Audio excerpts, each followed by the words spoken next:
Good morning and happy St. Patrick's Day. So today is day 2 of our remote learning. I wanted to take some time to explain the performance repertoire research assignment that was assigned to you earlier today.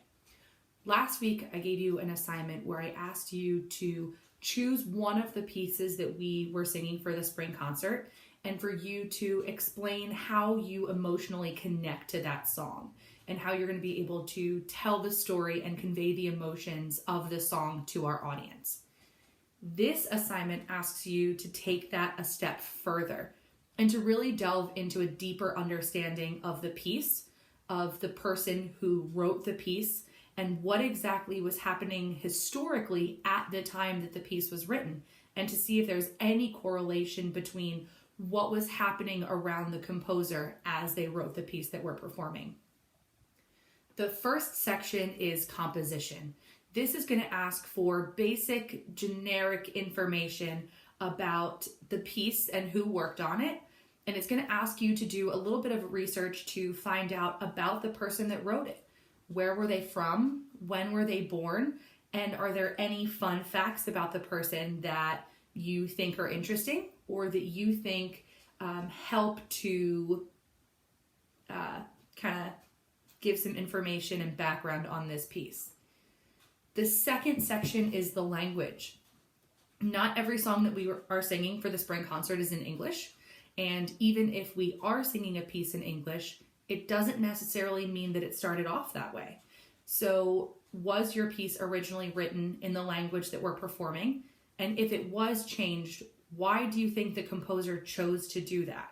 So for example, we know that Korabushka is not in English, but we do know that there are sections of it that were translated from Russian into English. So why do you think the arranger chose to do that for that particular piece?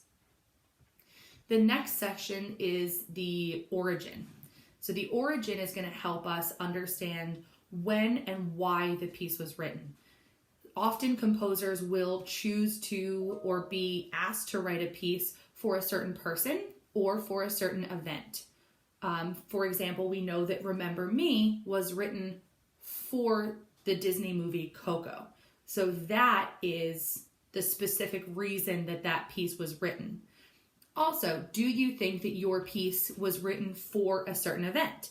So for example, if you were doing this assignment on Jingle Bells, we would agree that the best type of event or season that that piece suits would be something around the holidays.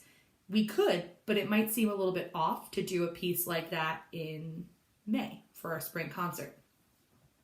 The final section is the one that requires the most research, but it also has a lot of opportunities for you to share your opinions. The final section is historical relations. Often as we're researching anything such as music, art, even fashion, makeup, trends, things along those lines, what is happening in the world has an absolute direct correlation to whatever is being given to either the audience, the media, anything along those lines. So the first question says, current events can be a popular influence when composers are writing music. Why do you think that is?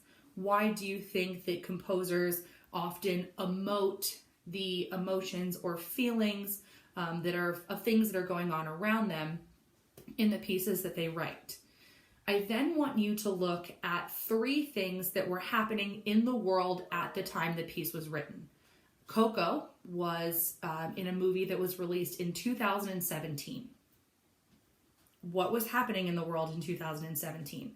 You're going to have to do some research. You're going to have to look it up and see what exactly was happening in where the piece was written back in 2017.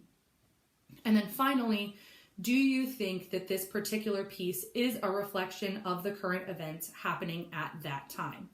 If so, how?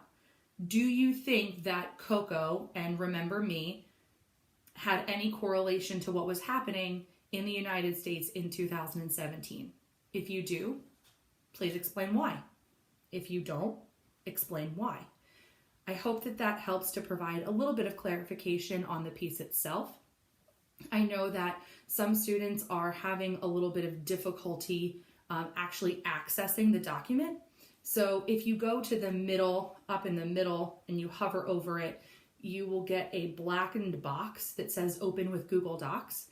If you click that box itself, it will then open up into a separate tab. Other students have also said that they just simply copied the questions and opened it into another Google Doc, and they're going to save it and upload it that way. I hope that this helps. As you know, I'm here around the clock. If you have any further questions or concerns, or if you get stuck on anything, I'm here for you guys. That's all for right now. Enjoy the rest of your day, and let me know if you have any questions.